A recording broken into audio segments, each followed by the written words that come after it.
자, 이번 주 여론조사에서 가장 눈에 띄는 게 안철수 후보 지지율의 급상승인데 그러다 보니 이제 단일화 얘기가 더 자주 많이 나오고 있습니다. 소장님 네. 혹시 단일화 관련한 여론조사도 있습니까? 네, 이제 MBN이 아랜서치 의뢰해서 1월 4일, 5일 한 조사입니다. 네. 요게 이제 기존에 그 MBN하고 아랜서치가 RDD 번호를 이용했는데 최근에 요걸 가상 번호로 바꿨더라고요. 네. 그래서 RDD하고 가상번호는 어떤 차이입니까? RDD는 임의조합 번호고요. 가상 번호는 통신사에서 받는데 이제 각 장단점을 꼽아보라면 RDD는 좀 그 상가 번호들이 포함이 될 수 있다. 그리고 결번이 많다. 그리고 가상 번호는 그 알뜰폰 번호가 좀 많이 빠져서 그 알뜰폰 이용자들의 특성을 좀 담아내지 못한다. 이 두 가지 특징이 있을 수 있습니다. 네. 지금 이 조사에서 단일화 시 그 누구를 단일화 시 지지 후보와 관련해서 윤 후보가 32.7, 안 후보 43.5. 단일화 시 누가 더 경쟁력 있냐? 윤 후보가 35.8, 안 후보가 43.3이 나와서 이 문항이 지금 굉장히 핫했었어요. 안 예. 후보가 다 윤 후보보다 높게 나와서.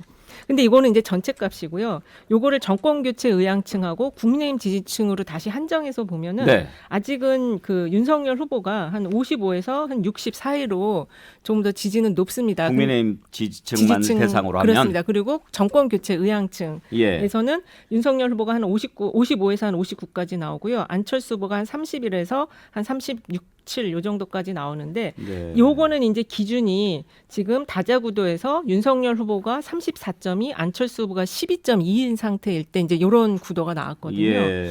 그래서 오늘처럼 안철수 후보가 지금 15가 나오고 다음 주에 만약에 15를 돌파하게 되면은 이 정권 교체 의향층하고 국민의힘 지지층도 흔들릴 가능성이 있어요. 네, 자 지금 이렇게 야권 후보 단일화를 가정해서 지지도 조사를 했을 때 안철수 후보가 더 높게 나오는 이런 조사, 안철수 후보한테는 정말 고무적이겠죠. 그래서 그랬는지 지난 수요일 그러니까 그저께죠. 저희 백운계 시사 1번지에 출연했을 때 단일화 물어봤더니 아직 전혀 생각하지 않고 있다 이렇게 얘기를 했는데 어젯밤 KBS 9시 뉴스에 출연해서는 윤석열 후보 만나자고 하면 만날 용의가 있다 이렇게 한 걸음 더 나가더라고요. 박진영 교수 그런 마음도 있는 거 아니겠어요? 뭐 이런 여론조사가 나오니까 네. 뭐 이제는 단일화해도 내가 꼭 그전처럼 지라는 법이 없지 않느냐 이런 자신감도 그렇죠. 있을 법하죠. 예, 안철수 후보가 한 10년 동안 자주 그래 왔습니다. 표현이 그렇습니다만 문재인 후보와의 단일화 국면서도 그렇고 서울시장 선거 때 오세훈 후보와의 단일화 국면서도 그랬는데요. 근데 금방 우리 소장님이 답을 하신 것 같은데 국민 전체로 할 것이냐 또 이 흔히 하는 말로 야권 지지층으로 할 것이냐 이런 부분들도 갈등 요소 또 남아 있고요. 그리고 또 우리가 역사적으로 보면요. 중도 후보와 보수 후보, 중도 후보와 진보 후보 단일화를 했을 때 진보층과 보수층이 늘리겠습니다. 정몽준 후보와 노무현 후보의 단일화 2002년 기억하시죠?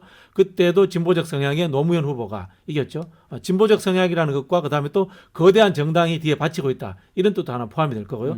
이번에 있었던 서울시장 선거에서 오세훈 후보와 안철수 후보의 단일화도 안철수 후보가 초창기에 굉장히 많이 지지율이 앞섰습니다. 그럼에도 불구하고 보수 쪽에 있는 후보가 이겼습니다. 이건 뭐냐면은 이념이 강한 후보가 당연히 이 흔히 하는 경선에서는 유리하다. 이런 것이기도 하고요. 또 거대 정당이 뒷받침하는 후보가 유리하다. 이런 측면에서 안철수 후보가 단일화를 하더라도 만만치는 않을 겁니다.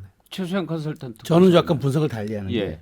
이번 대선의 특징 중에 하나가 중도 유동성 장세가 강화됐다는 점과 정당 일체감이 약화됐다는 거예요. 그러니까 양쪽 양강 후보들, 그러니까 이재명, 윤석열 모두 다 정당 일체감이 없는 후보들이에요. 한 사람 정치한 지 1년밖에 안 되고 보수의 진영에 몸담은 사람도 아닌데 대선 후보가 됐고 이재명 후보는 원내 경험 없고 당에서 큰 당직 없이 그냥 자치단체장만 하다가 대선 후보가 된 사람이에요. 그런 특징이 하나 있는데다가 만일 안철수 후보와 윤석열 후보의 단일화를 묻게 되면 그럼 100% 이거는 전 국민 여론조사죠. 정당 지지층만 이건 대선 후보 뽑는 게 아니잖아요. 그렇기 때문에 이 게임은 다시 말하자면 지금 지지층을 대상으로 한 여론조사는 또 다른 결과가 나올 수 있다. 왜냐하면 대선 후보를 선출하는 후보 단일화에서 어떻게 지지층만 가지고 하겠습니까? 전 전체적으로 다 문을 열고 해야죠. 그렇다면 정당 일체감이 약화된 선거에다가 100% 국민 여론조사한다? 그러면 지금은 윤석열 후보는 약간 지금으로 본다면 하향 추세, 안철수 후보는 상향 추세. 그럼 이건 예측하기 어려운 승부가 될 수도 있고 특히나 중도 유동성 장세가 강화된 선거이기 때문에 저는 이 부분은 기존에 우리가 정당 일체감이 많았던 기존의 87년 체제 이후에 7번 선거의 패턴으로는 좀 예측하기 어려울 수도 있다라고 분석합니다. 저는 이제 그렇기 때문에 단일화가 더 어려울 거라고 봅니다.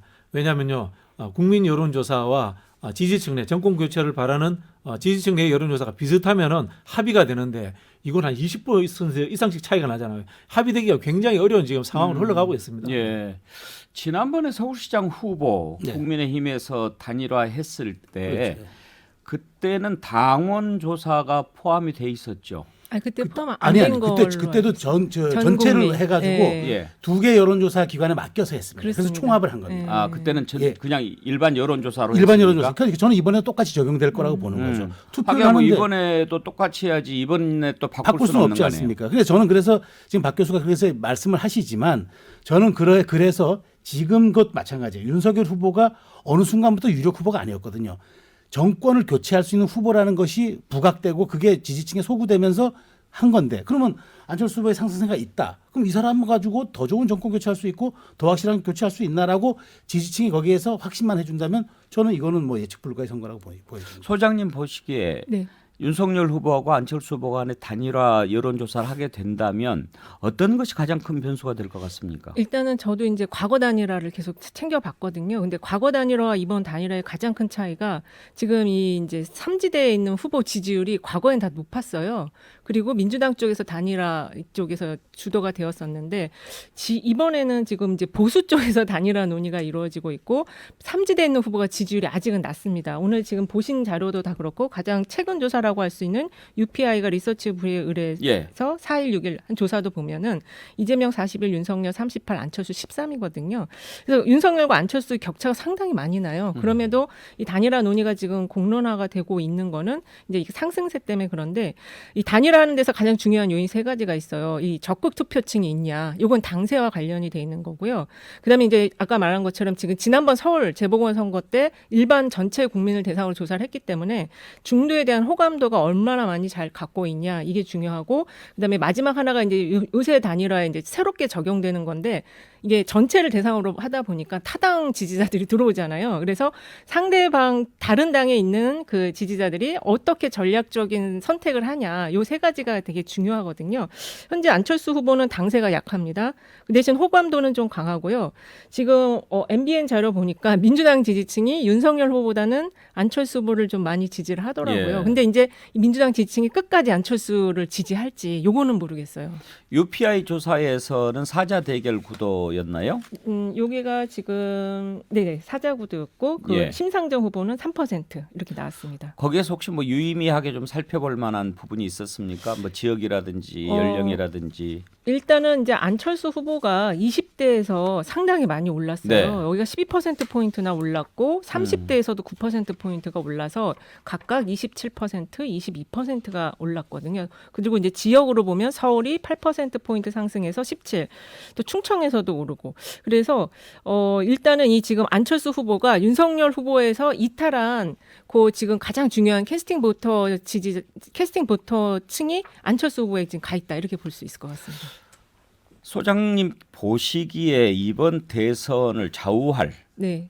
그런 표심이라고 하면 2030이라고 보십니까? 아니면은 60, 70대 고령층이라고 보십니까? 사실 오늘 그 MBS 어저께 나온 MBS 조사를 보면 제가 이재명 후보가 3%포인트 하락을 했어요. 그래서 저도 왜 그랬는지 좀 살펴봤는데 고령층에서 빠지면서 이재명 후보 지지를 조금 빠졌거든요. 그래서 지금까지는 2030이었는데 어저께 이제 국민의힘 의총 결과를 보니까 그쪽이 완전히 지금 세대 대결, 세대 갈등이 좀 심화가 돼가지고 지금 2030뿐만 아니라 60 이상 여기가 지금 인구 포션이 굉장히 크거든요. 여기도 지금 중요하다. 특히 그 60대 초반 여기도 굉장히 중요할 걸로 보여집니다. 지금 60대 이상은 윤석열 후보 쪽이 아주 높죠. 높습니다. 근데 60대가 최근에 거기서 좀 이재명으로 이탈한 게 있었거든요. 근데 다시 또 복귀를 한 것 같아요. 알겠습니다.